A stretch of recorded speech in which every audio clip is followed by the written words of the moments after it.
Let's look at another example of multiplying with exponents.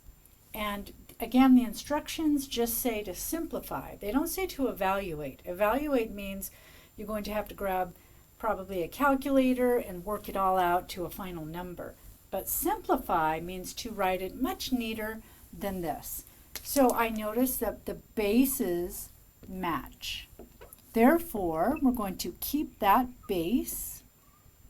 And then the exponents, you're simply going to add them all up.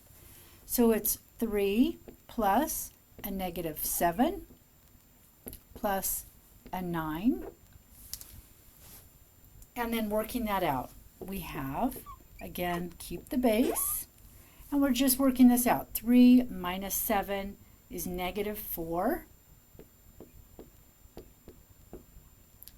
And simplifying to our final answer, negative 4 plus 9 is a positive 5. So that is our simplified answer, 50 to the 5th power.